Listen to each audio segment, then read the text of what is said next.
Celui que de nos mains nous avons pu toucher, celui que nos oreilles ont entendu,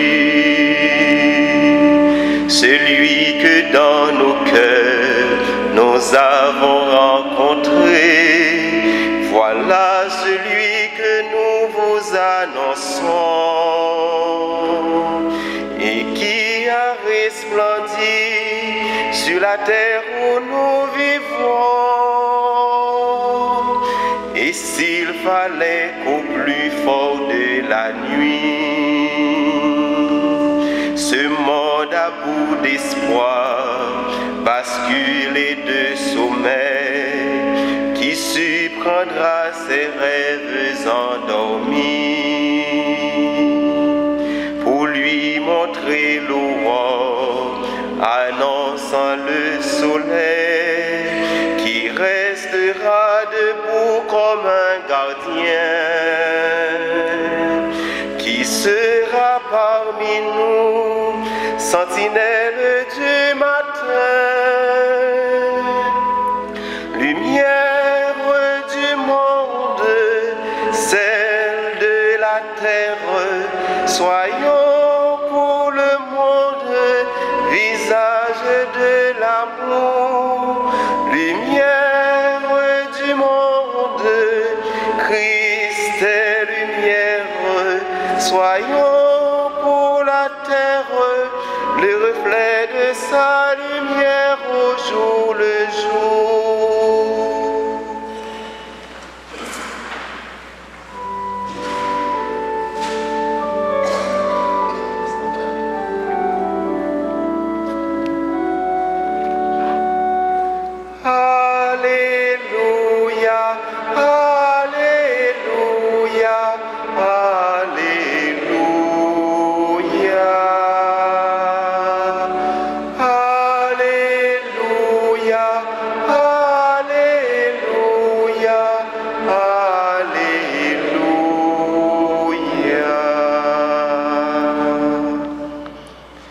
Heureux les pauvres de cœur, le royaume des cieux est à eux.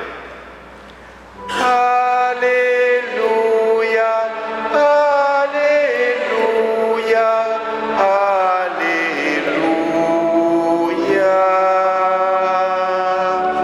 Alléluia,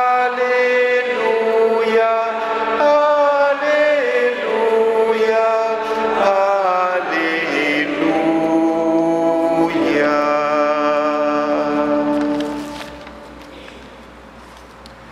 Le Seigneur soit avec vous. Évangile de Jésus-Christ selon saint Matthieu.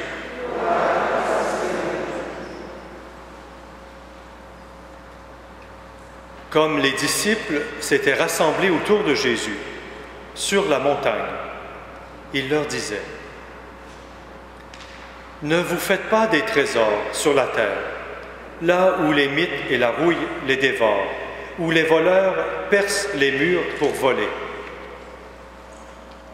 Mais faites-vous des trésors dans le ciel, là où les mythes et la rouille ne dévorent pas, où les voleurs ne percent pas les murs pour voler.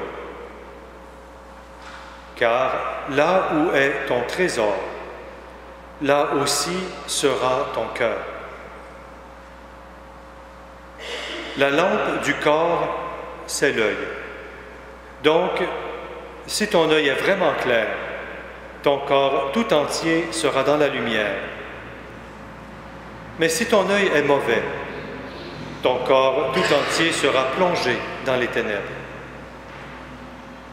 Si donc la lumière qui est en toi est ténèbre, quelles ténèbres y aura-t-il? Acclamons la parole de Dieu.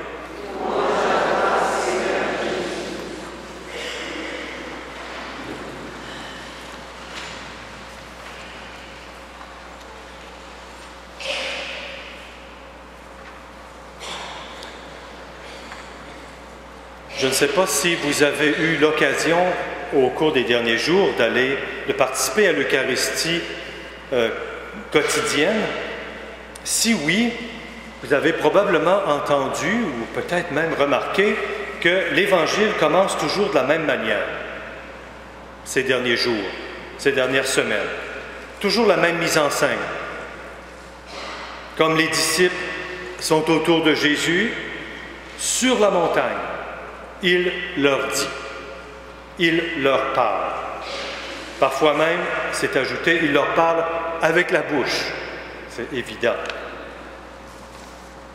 Donc, une introduction importante chez Matthieu, dans l'Évangile de Matthieu, qui introduit un long discours de Jésus au cœur même de l'Évangile de Matthieu, des chapitres 5, 6 et 7, qu'on appelle, vous avez probablement entendu l'expression déjà, le sermon sur la montagne.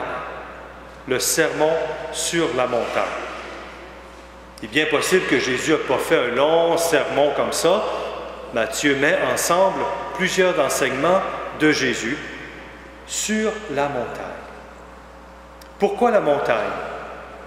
Parce que Matthieu, qui s'adresse à des Juifs, veut leur rappeler une autre montagne, où quelqu'un d'autre a reçu un message important dans l'Ancien Testament. Qui donc? Moïse, qui sur la montagne reçoit quoi donc? Les 10 commandements.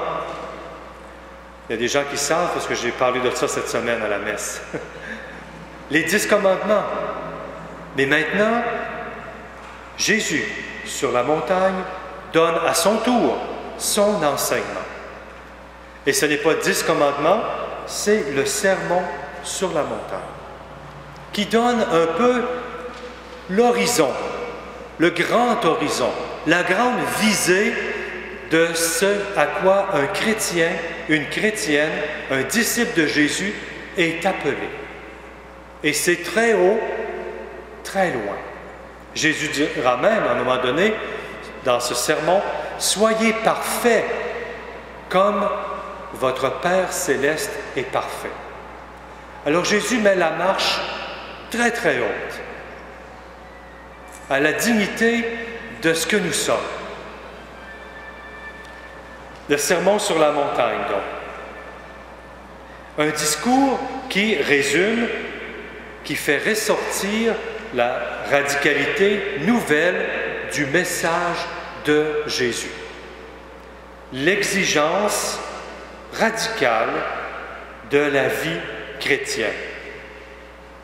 Quand Matthieu écrit son évangile, dans les années 80 peut-être, les chrétiens sont encore une minorité parmi la grande majorité des Juifs. Et ils cherchent à vivre d'une manière qui les distingue, d'une manière qui est fidèle à Jésus. Ce discours, donc ce grand sermon sur la montagne, est pertinent pour nous aussi.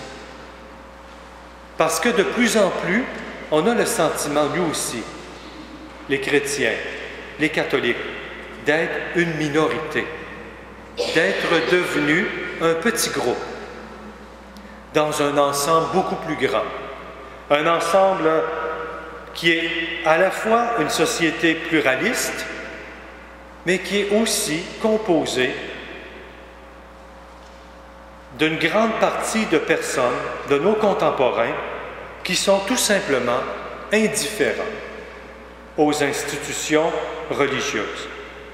Ils ne sont pas hostiles, tout simplement indifférents. Donc le défi nous est lancé, quelle est la différence d'être chrétien? Pourquoi être chrétien? Et quelle différence on apporte dans le monde?